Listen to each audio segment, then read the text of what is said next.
ஓம் நம சிவாய. வாராகி அன்னையின் அருளாசியோடு இந்த பதிவை நான் தொடர்றேன். நல்லதே நினைப்போம், நல்லதே நடக்கும். இன்றைக்கி நம்ம பார்க்க போகிற பதிவு ரத சப்தமி.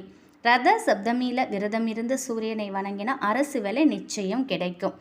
அரசு வேலை கிடைக்கணும் அப்படின்னாலே சூரிய பகவானோட பூரண அனுகிரகம் நமக்கு இருக்கணும். நம்ம ஜாதகத்தில் சூரியன் பலன் பெற்றிருந்தாலே நமக்கு நிச்சயம் அரசு வேலை கிடைக்கும். சூரிய பகவானின் அருள் இருந்தால் அரசு வேலையும் அரசியல்வாதிகளுக்கு செல்வாக்கான பதவியும் தேடி வரும். அரசு வேலை வேணும்னு தான் எல்லாருமே ஆசைப்படுறாங்க. எல்லாருக்கும் அரசு வேலை உயர் பதவி கிடைச்சிரும் அப்படின்னா நிச்சயம் கிடைக்காது.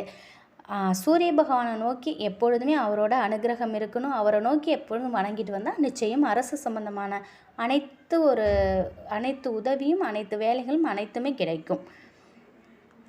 ரத சப்தமி நாளில் சூரிய தேவன் பிறந்ததாக புராண கதைகள் சொல்லுது.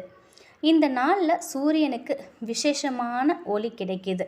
அதனால் இந்த தினத்தில் விரதத்தை கடைப்பிடித்து சூரிய பகவானை வழிபட்டுட்டு வந்தோம்னா நம்முடைய பாவங்கள்லேருந்து விடுபடக்கூடிய ஒரு சக்தியை கடவுள் நமக்கு கொடுப்பார், பகவான் நமக்கு கொடுப்பார். ஆயுள் ஆரோக்கியம் தரும் விரதங்கள் ஆண்டில் பல வந்தாலும் ரொம்ப சிறந்ததாக சொல்லப்படுறது ரத சப்தமி. நம்மளோட பாவங்கள் விலகி பகலவனை கண்டு பனிமறைவது போல மறைந்து போகும் நம்முடைய பாவங்கள், புண்ணிய பலன்கள் பெருகும் அப்படிங்கிறது ஐதீகம். காஷ்யப மகரிஷியோட மனைவி அதிதி, இவங்க கர்ப்பமாக இருக்காங்க. கணவருக்கு உணவு பரிமாறிட்டு இருக்காங்க. அந்த நேரத்தில் அந்தனர் ஒருவர் சாப்பாடு கேட்குறாரு. கணவருக்கு பரிமாறினதுனால இவங்க என்ன பண்ணியிருக்காங்க, கணவருக்கு பரிமாறினதுக்கப்புறம் இவங்க கர்ப்பமாக இருக்காங்க. அதனால் அவங்களுக்கு பரிமாறிட்டு பொறுமையாக நடந்து போய் அந்தனருக்கு உணவு கொடுக்குறாங்க. இதை பார்த்த அந்தனர் கோபம் அடைஞ்சி உனக்கு கர்ப்பம் களையிட்டுங்கிற மாதிரி சாபத்தை கொடுத்துட்றாரு. இதனால் பயந்து போன அதிதி தன்னோட கணவர்கிட்ட நடந்ததை சொல்கிறாங்க.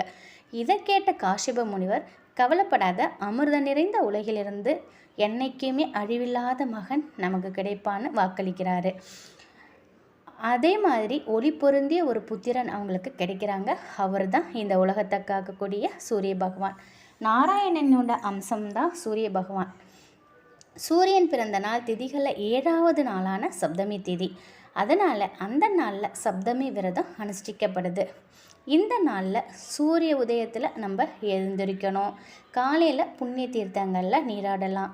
புண்ணிய தீர்த்தம் இல்லை அப்படின்னா நம்ம வீட்டில் சூரியன் எந்த இடத்துல படுதோ அந்த இடத்துல போய் நம்ம நீராடணும். எப்படின்னா 7 எருக்க இலை எடுத்துக்கணும். கொஞ்சமாக அரிசி, பச்சரிசியில் கொஞ்சம் மஞ்சள் கலந்த அச்சதை அதை எடுத்துக்கோங்க. எருக்க இலை ஒரு ஆண்கள் பெண்கள் குழந்தைகள் எல்லாருமே குளிக்கணும், கண்டிப்பாக குளிக்கணும்.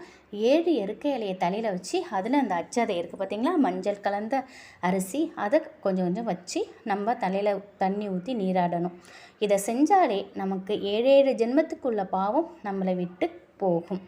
நிச்சயம் நமக்கு நல்ல ஒரு பிரகாசமான வாழ்க்கையை அந்த சூரிய பகவான் நமக்கு கொடுப்பாரு.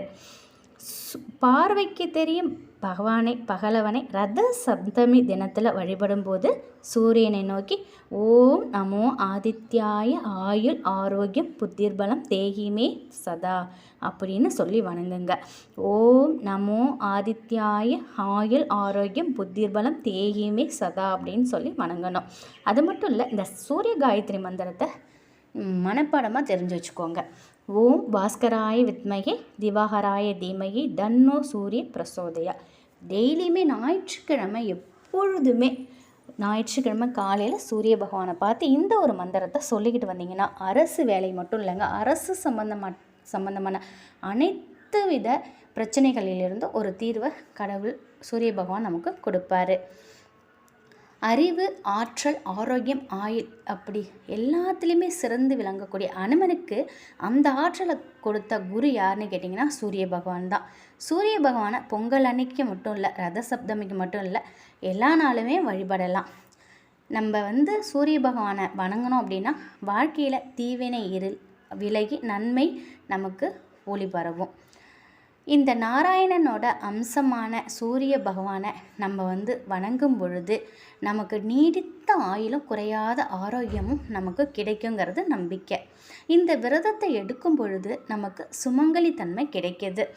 அரசு வேலை வேணும், அரசில் உயர் பதவி வேணும், சிறந்த அரசியல்வாதியாக இருக்கணும்னு நினைக்கிறவங்கலாம் ரத சப்தமி நாளில் நிச்சயமாக விரதம் எடுக்கலாம். அது மட்டும் இல்லை, ஞாயிற்றுக்கிழமையில் அதிகாலையில் குளிச்சுட்டு இந்த மந்திரத்தை உச்சரித்தா சூரியனை இந்த மந்திரத்தெல்லாம் உச்சரித்து சூரியனை வணங்கணும் அப்படின்னா நல்ல பலன்கள் கிடைக்கும்.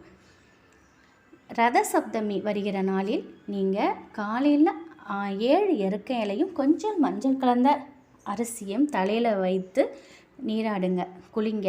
நிச்சயமாக உங்களுடைய பாவங்கள் அனைத்தும் போக்கி சூரிய பகவான் உங்களுக்கு அனைத்து ஆரோக்கியத்தையும் செல்வத்தையும் வாரி வழங்கட்டும்.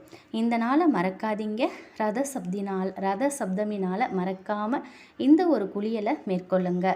எப்பொழுதும் அரசு வேலை கிடைக்கணும் அப்படின்னு நினைக்கிறவங்க, அரசு சம்பந்தமான வேலைகள் நடக்கணும், பதவிகள் கிடைக்கணும் அப்படின்னு நினைக்கிறவங்க, அரசியல்வாதிகள் நிச்சயமாக சூரிய பகவானை வணங்குனீங்கன்னா உங்களுடைய கோரிக்கைகள் அனைத்தும் நிச்சயம் நடக்கும். அரசு வேலை உறுதி.